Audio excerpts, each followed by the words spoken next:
switch to national language. Iga, a tough match today. Just tell us your immediate thoughts after the match on how you played and also how your opponent played. Well, for sure, Elena was the one that was more solid today, and I felt like it was more about who's going to put more pressure on the opponent, and she did that pretty well. She served, as she does usually. I wanted to kind of, push her back, but on my service games, I felt like I need to really, I don't know, just work really, really hard to get any point because my first serve wasn't working. So, so it was just tough, but for sure I need to work on my, kind of mindset and fight a little bit more as I did last season. So for sure I'm going to take time right now to kind of reset. Okay, who'd like the first question? Kat? Hi, Iga, tough luck today. Just picking up on the need to work on the mindset and the difference to last season. What do you put that down to? Is it too soon to say? Do you have an idea of what's different? Well, for sure, past 2 weeks have been pretty hard for me. So I felt today that I don't have that much to take from myself to fight even more, So I really wanna, I felt like I took a step back in terms of how I approach these tournaments, and I maybe wanted it a little bit too hard. So I'm gonna try to chill out a little bit more. That's all. Can I ask how the last couple of weeks have been hard? Well, I felt the pressure, and I felt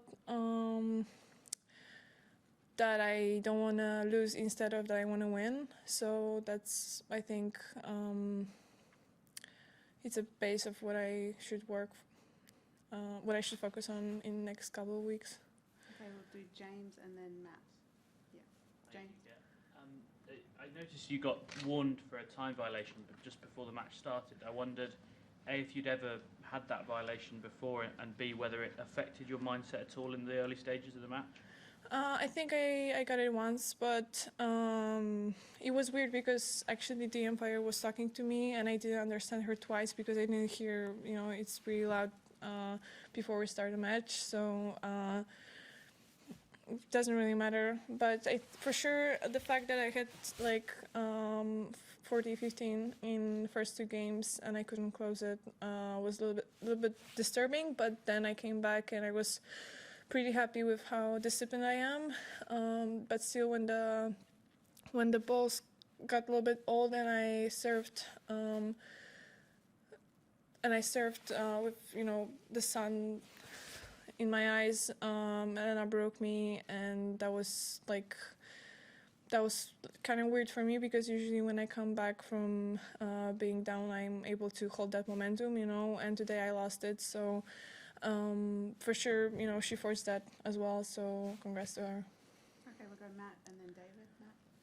Iga, is it a big difference coming in here and I guess also coming to the other Grand Slams as being number one in the world? That's something you didn't experience here last year. Do you experience coming into the competition differently? Well, I don't think that matters. I experienced it differently because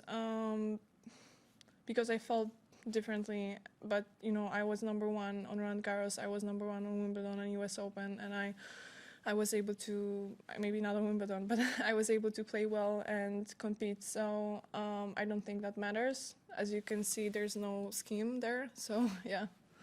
Okay, David, then Tumaini. David? I was just thinking back to Wimbledon when your streak finally came to an end against Elise Cornet.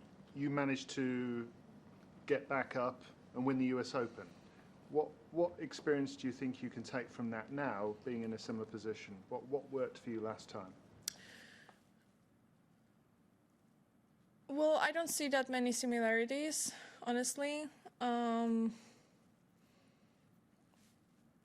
Well, I don't know. I feel like it's pretty easy. I just wasted too much energy before the tournament and during the first days of the tournament to worry, and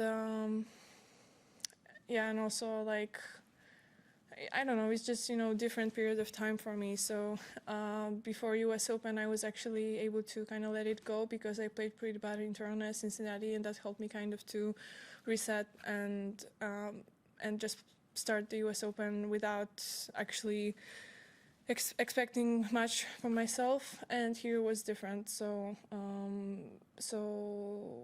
I'm not connecting like the US Open with the streak at all, and I'm not comparing this situation to my Wimbledon loss. Okay, Jemani? Hi, good. I'm just curious. Just what do you feel Elena did well today, and also just how difficult is it to play Wimbledon champion in the fourth round? Because obviously her ranking's not where it normally would be. Well, for sure, I feel like her rankings should be better, but we all know what happened on Wimbledon,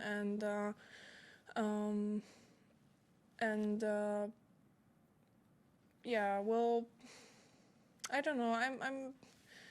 She was just better today, honestly, and she played really solid way. She, I think, tactically was kind of composed and just,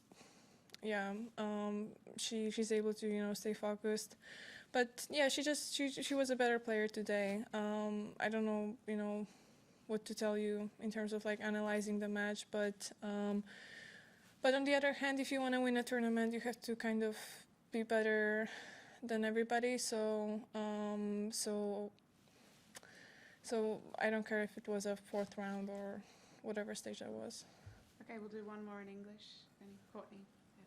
Iga, just obviously quick off the court, but is this a result or a loss that you think will feel heavy, will linger, or does it feel, in context of losses you've taken in the past, that you'll be able to move past it relatively quickly? I think I'll be able to move past it and also learn from it. Usually if my whole experience at the tournament was tougher and then it comes to an end, I'm able actually to kind of not focus only about the fact that I lost the match, but about like the overall, performance and what's going on with me. So I think this time, I think it's gonna be like motivating for me, and I'm pretty sure that I'm gonna play next tournaments with something to focus on and something to work on, and I think I'm gonna go forward. So I think it's like it's okay, I'll get more time to reset, and it doesn't matter for me if it was a semi-final or fourth round or a final, whatever. I just want to kind of move forward. Okay, thank you. We'll switch to national language. Thanks, guys. Questions each.